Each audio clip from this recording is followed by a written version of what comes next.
오늘 강경수 작가님 북토크에 와주신 여러분 반갑고 감사합니다. 아동 청소년 문학 평론하고 그림책 연구하고 있는 김지은입니다. 그리고 이제 오늘의 주인공 강경수 작가님을 소개합니다. 안녕하세요. 만나서 반갑습니다. 눈보라에 대해서 아마 여러분들과 이야기를 나눌 것 같은데 가벼운 얘기도 있고 조금 더 진지한 얘기도 있고 여러 가지 이야기들을 많이 전달해 드릴 수 있도록 노력하겠습니다. 지금 느끼셨겠지만 제가 어떻게 전달해 드릴 수 없이 우리 강경수 작가님 오디오가 너무 좋으십니다. 가벼운 얘기부터 시작하도록 할까요? 예.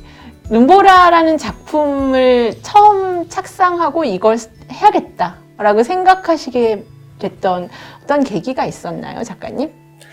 계기는 저는 이제 이야기거리를 항상 생각하고 이제 담아두고 모아두는 스타일이라 갖고 북극곰 얘기를 한번 해보고 싶다. 왜냐하면 이제 그게 꽃을 선물할게라는 책을 만들고 난 뒤에 곰을 갖고서 얘기를 했어갖고 곰이라는 캐릭터에 대해서 조금 더 뭔가 파보고 싶다라는 게 있었던 것 같아요. 그래서 그러니까 좀 다양한 주제로 좀 책을 만들려고 해요. 어떨 때는 조금 배고픈 거미처럼 좀 익살스러운 이야기, 어떤 때는 또 춤을 출 거예요 같이 조금 더 이렇게 희망적인 그런 이야기를 좀 만들고 싶어 할 때도 있고, 이제 시기가 좀 무거운 얘기를 한번 해봐야 되겠다라는 생각이 좀 들더라고요. 그래서 북극곰과 조금 더 사회 메시지나 어떤 무거운 주제를 갖고서 이야기를 만들어 보자라고 했을 때 이제 떠올랐던 얘기 같아요. 근데 이제 판다는 사람들이 굉장히 좋아하는 동물인데 거기서 검은색 칠만 좀 벗겨보면은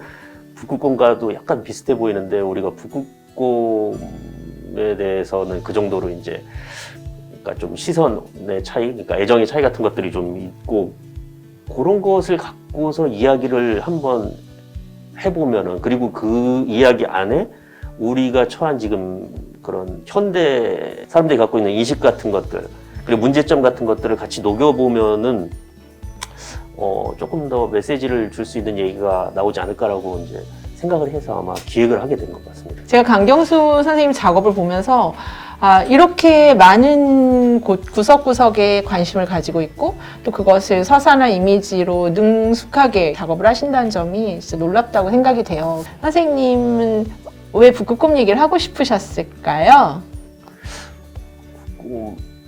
이야기 일단은 굉장히 상징적인 동물이 돼버렸죠. 이제는 북극곰이라는 게 어떻게 보자면 북극의 어떤 생태 환경 변화를 대표하고 있는 그런 동물로서 이제 북극곰 이야기가 많이 나오고 있는데, 그러니까 북극곰을 전면에서 내세워서 환경을 얘기하지만 그 이면을 한번 더 들어가 보면은 모든 총체적인 그 문제의 근원 같은 것, 그러니까 우리 사람들이 가지고 있는 그 판다를 보는 게 아니라 자신의 욕망을 이루어줄 어떤 매개체로 보는, 그러니까 그러한 마음 같은 것들이 너무 이제 이런 사람들 사이에서 많이 좀 있는 것이 아닌가 해서 그런 부분들을 한번 우리가 다시 좀 우리 스스로도 한번 환기를 시켰으면 좋겠다. 마을 사람들이 북극곰을 봤을 때, 그리고 판다를 봤을 때 어떤 느껴지는 그런 온도차 같은 것들, 그런 것들을 통해서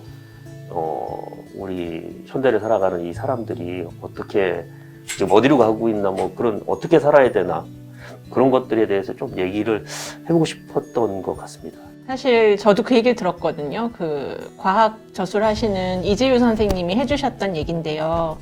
북극곰에 하면 환경 하면은 뭐 지구온난화 이런 식으로 연결되는 이 연결망이 생긴 게 다 인간의 의도에 의한 거라는 거예요.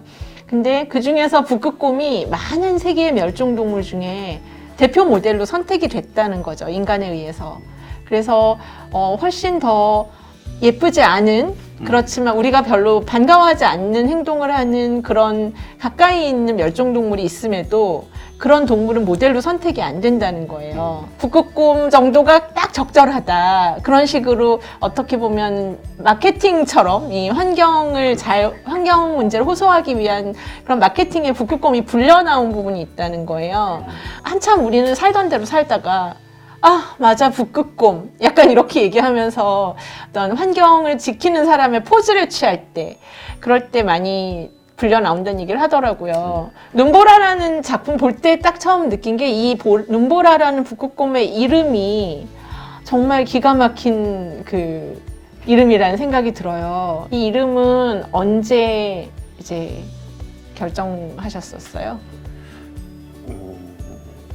아마도 이 얘기를 그러니까 재밌는 얘기로 만들 거라는 생각은 안 갖고 있었거든요. 그러니까 이게 조금 더 여운이 남는 책이었으면 좋겠다라고 생각을 해서 아마 그때 당시 그런 책으로 만들겠다라고 이제 마음을 먹었을 때 그게 그 눈보라로 해야겠다. 이 눈보라라는 이름을 가진 북극곰이 눈보라가 흩날리는 날 태어나서 마지막 부분에는 결국에 이제 자기가 태어났던 곳으로 돌아간다는 그런 느낌을 좀 주고 싶었거든요. 그러니까 그러면서도 책에 보면은 약간은 좀 슬프거나 좀 이렇게 조금 더 이제 가라앉는 분위기로 가는데 제가 생각했을 때는 눈보라가 눈보라 속으로 사라졌다는 거는 조금은 희망을 좀 주고 싶었어요. 그러니까 결국에는 눈이 오지 않던 그 북극에 눈이 내렸다는 거는 다시 이제 계절이나 그런 것들이 조금 더 예전으로 돌아갈 수 있다는, 그래서 눈보라가 다시 사람들 곁으로 이제 오지 않아도 되지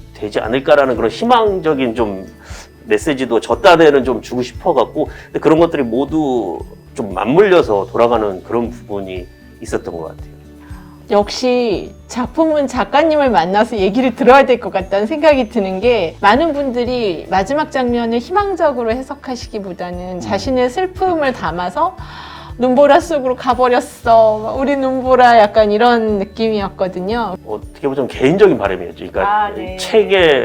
책이 내포하고 있는 그런 결말보다는 한 사람의 그냥 작가로서. 작가로서 그냥 이 눈보라가 희망을 조금이라도 줬으면 좋겠다라는, 그러니까 저만의 해석일 수도 있을 것 같아요. 그러니까 왜냐하면 책이라는 거는 100명의 사람을 보면은 100명의 사람이 해석을 할 수 있으면 저는 그게 굉장히 좋은 책이에요. 왜냐하면 자기를 투영했다는 거거든요. 그거는 그 책 안에서, 그러니까 다른 사람의 관점으로 보는 게 아니라 내가 이 캐릭터가 돼서 이 이야기를 들여다봤다라고 하는 거기 때문에 보시는 분들이 서로 느끼는 거를 그냥 자연스럽게 받아들이시는 게 가장 좋을 것 같습니다. 그런 점에서 저희가 눈보라를 어떻게 마지막 장면을 이해할지가 아주 폭넓게 열려있기 때문에 또 이 작품이 좋은 작품이 아닐까, 그런 생각이 들어요. 저는 그러니까 책을 좀 중점적으로 만드는 사람인 것 같아요. 그러니까 많은 대중들이랑 소통하기보다는 저는 그냥 열심히 어떤 저기 구석에서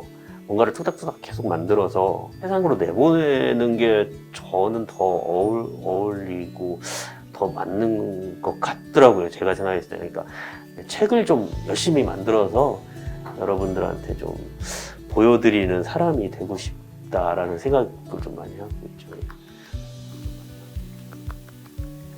같이 들어주신 모든 분들, 그리고 우리 그림책 사랑해주시는 분들, 전국에서 모여드신 강경수 선생님의 왕팬 여러분, 예, 다 모두 감사합니다.